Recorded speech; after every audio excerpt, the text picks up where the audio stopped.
Students, आज की video में हम अलजेब्रिक लीनियर इक्वेशन सॉल्व करेंगे। जब हम अलजेब्रिक लीनियर इक्वेशन की बात करते हैं तो उसमें हमारे पास वेरिएबल्स होते हैं और कांस्टेंट टर्म होती है। तो फॉर एग्ज़ाम्पल, अगर मेरे पास 3x प्लस 9 इक्वल 0 है तो 3x जो है वो हमारी वेरिएबल है, जिसके साथ हमारे साथ जैसे नंबर्स के साथ x, y, z, तो ये हमारी वेरिएबल टर्म्स होती है। और 9 जो है ये हमारी कांस्टेंट टर्म कहलाती है। और 3 जो है वो हमारा x का कोफिशिएंट है। 3 जो है वो कोफिशिएंट ऑफ x है, कोफिशिएंट ऑफ x। तो एक्स वाली जो टर्म है वो हमारी वेरिएबल टर्म है और जो नंबर है वो हमारी कांस्टेंट टर्म है।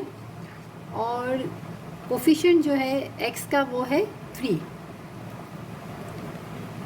अब जब लीनियर इक्वेशन की हम बात करते हैं तो लीनियर इक्वेशन का क्या मतलब होता है कि जो हमारा वेरिएबल है, जैसे कि ये एक्स हमारा वेरिएबल है, इसके ऊपर कोई पावर नहीं है, इसका मतलब यहाँ पर 1 पावर है। तो लीनियर इक्वेशन वो होती है जिसकी पावर हमारे पास 1 है। तो यहाँ पर अगर हम देखें 3x और x के ऊपर कोई पावर नहीं, इसका मतलब यहाँ 1 है, तो ये हमारी क्या कहलाती है, लीनियर इक्वेशन। पार्ट ए में हमारे पास है x प्लस 8 इक्वल है 15 के। तो x हमारी वेरिएबल टर्म है, यहाँ हमें सॉल्व करना है, यानी कि यहाँ पर हमें x की वैल्यू को फाइंड करना है। तो हम क्या करेंगे कि ये भी 15 है और ये 8 है, ये दोनों हमारी क्या है, कांस्टेंट टर्म है और हमें x फाइंड करना है। तो हम क्या करेंगे कि लेफ़्ट हैंड साइड है और ये हमारी राइट हैंड साइड है। तो लेफ़्ट हैंड साइड पे x है और 8 हम जब लेफ़्ट से राइट पे लाएंगे तो यहाँ प्लस है तो वहाँ जाके माइनस में हो जाएगा, 15 माइनस 8। क्योंकि जब हम लेफ़्ट से राइट पे आते हैं तो प्लस से माइनस, माइनस से प्लस, और अगर मल्टीप्लाई हो तो राइट साइड पे आके डिवाइड, और उधर डिवाइड हो तो यहाँ आके मल्टीप्लाई हो जाता है। तो x हमारे पास कितना आ जाएगा, यहाँ प्लस है, यहाँ माइनस है, प्लस माइनस माइनस, 15 में से 8 को माइनस किया तो हमारे पास आया 7। और 15 बड़ा नंबर है 8 से और इसकी साइन क्या है, प्लस है, तो आंसर भी क्या आएगा, +7।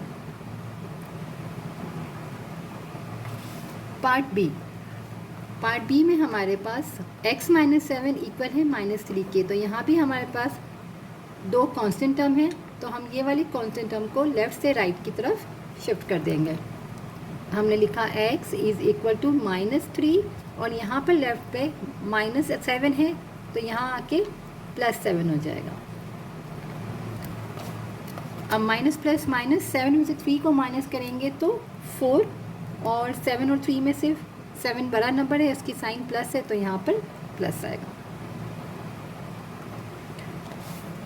पार्ट सी में हमारे पास 4x इज़ इक्वल टू -28। अब इससे पहले वाले क्वेश्चन में हमारे पास x -7 या x प्लस 8 था, तो कांस्टेंट टर्म के साथ माइनस या प्लस था। अब यहाँ पर जो है x के साथ 4 जो है मल्टीप्लाई हो रहा है, तो जब यहाँ मल्टीप्लाई हो रहा है हमें x की वैल्यू फाइंड करनी, तो हम यहाँ से 4 को शिफ्ट करेंगे। तो जब हम 4 को यहाँ से शिफ्ट करेंगे तो यहाँ मल्टीप्लाई में, तो यहाँ आके हमारे पास डिवाइड हो जाएगा। x is equal to -28 divided 4। अब 4 के टेबल में 28 7 टाइम्स जाता है, 4 1 ज़ा 4 और 4 7 ज़ा, तो आंसर हमारा आ जाएगा x की -7। हमारे पास में इक्वेशंस में 2 साइड होती है, लेफ़्ट हैंड साइड और राइट हैंड साइड। अगर हम यहाँ से कोई नंबर को शिफ्ट करते हैं तो वहाँ जब लेफ़्ट से राइट पे आता है तो उसकी साइन चेंज करते हैं, और अगर मल्टीप्लाई है तो डिवाइड, और डिवाइड है तो मल्टीप्लाई। पार्ट डी में हमारे पास 3x और ये भी कांस्टेंट टर्म है तो उसको वहाँ शिफ्ट करेंगे। 11 यहाँ माइनस है तो यहाँ जाके प्लस हो जाएगा, तो 3x इज़ इक्वल टू 11 और 4 को हम ऐड करेंगे तो 15 बनेगा, क्योंकि प्लस प्लस प्लस। अब इस वाले पार्ट में कि कांस्टेंट टर्म भी 2 थी तो हमने इसको पहले शिफ्ट की। अब x के साथ नंबर भी मल्टीप्लाई हो रहा है, जैसे कि फर्स्ट पार्ट में हमारे पास x के साथ कोई नंबर नहीं था, यानी कोई नंबर नहीं, इसका मतलब यहाँ पर 1 था, यहाँ भी 1 था। तो अगर हम 1 को डिवाइड भी करें तो 7.1 तो 7 ही रहेगा। तो यहाँ पर जब इस वाले पार्ट में जैसे 4x था तो हमने इसको डिवाइड किया। इसी तरह यहाँ पर पहले कांस्टेंट टर्म को हम राइट साइड पे ले गए तो माइनस से प्लस हो गया। फिर अब यहाँ पर x की वैल्यू फाइंड करनी है तो 3 साथ में मल्टीप्लाई हो रहा है, तो अब नेक्स्ट स्टेप में इसको हम डिवाइड कर देंगे। तो x is equal to 15 divide by 3, 3 1 सा 3, 3 5 सा 15, तो x की वैल्यू आ गई 5 आंसर। पार्ट ई। अब पार्ट ई में हमारे पास 7y है। अगर हम यहाँ देखें तो ये कांस्टेंट टर्म है क्योंकि इसके साथ वेरिएबल नहीं है, x या y कुछ नहीं है, और यहाँ पर भी कांस्टेंट टर्म है, बट दोनों जो है वो फ्रैक्शन फॉर्म है। तो सबसे पहले हम क्या करेंगे, जिस तरह के कांस्टेंट टर्म को हम एक तरफ करते हैं तो पहले हम इसको मिक्स नंबर को हम पहले फ्रैक्शन कर लेते, मिक्स नंबर को सॉल्व कर लेते हैं। हमारे पास डिवाइड में क्या है, यहाँ पर 4 हमने लिखा, यहाँ किस तरह सॉल्व करेंगे, 4 2 ज़ा 8, 8 प्लस 3। हम क्या करेंगे, यहाँ पर हमने किया 4 2 ज़ा 8, यहाँ मल्टीप्लाई करेंगे, यहाँ 8 और 8 में 3 ऐड करेंगे तो 11, और यहाँ पर जो साइन चल रही वो हमने लिख ली। तो सबसे पहले हमने इसको सॉल्व कर लिया मिक्स नंबर को। अब फ्रैक्शन फॉर्म आ गई। अब हमने क्या किया, 7y, अब ये दोनों कांस्टेंट है तो इस वाली पूरी टर्म को हम ले जा रहे हैं। यहाँ पर -11/4 है तो यहाँ के +11/4 हो जाएगी। अब जब हम इसको देखिए, यहाँ भी प्लस है, यहाँ भी प्लस है, बट इसको हम ऐसे ऐड नहीं कर सकते क्योंकि अगर हम देखिए तो दोनों के फ्रैक्शन में है, यानी डिनोमिनेटर में दोनों में यहाँ पर 2 है, यहाँ पर 4 है। हम इसको जब तक ऐड या सब्ट्रैक्शन नहीं कर सकते जबकि दोनों के डिनोमिनेटर सेम ना हो जाए, यानी फ्रैक्शन फॉर्म सेम ना आ जाए। और उसको सेम करने के लिए हम क्या करते हैं, हम एलसीएम निकालते हैं।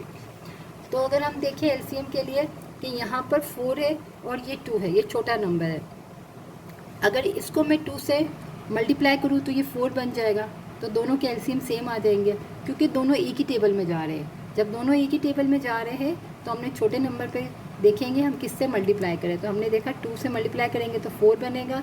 जब हमने यहाँ मल्टीप्लाई किया तो हम यहाँ पर भी न्यूमिनेटर में भी मल्टीप्लाई करेंगे उसी से और डिनोमिनेटर में, इसलिए कि जब भी हम कोई चीज़ अप्लाई करते हैं तो मल्टीप्लाई में फिर डिवाइड भी करना पड़ता है, और अगर प्लस करते हैं तो साथ में हमें माइनस भी करनी पड़ती है। तो फिलहाल इतना कि यहाँ पे 4 बनाने के लिए यहाँ मल्टीप्लाई किया तो हमने यहाँ भी मल्टीप्लाई किया, क्योंकि हम एक अगर देखें तो ये दोनों सेम एक साथ कैंसिल हो सकते हैं। तो यहाँ कोई चीज़ अप्लाई करेंगे डिवाइड में तो हमें मल्टीप्लाई में भी करना ज़रूरी है।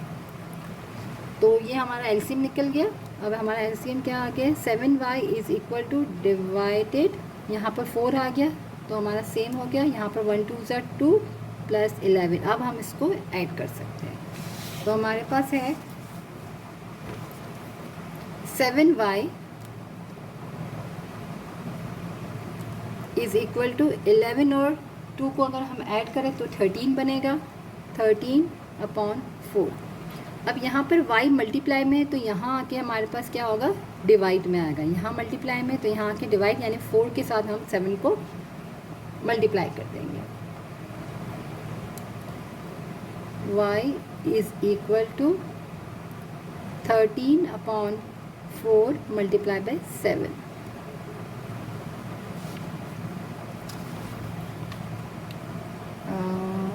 सॉरी, यहाँ पर हमारा 4 है, यहाँ हमारे पास 7 है, राइट।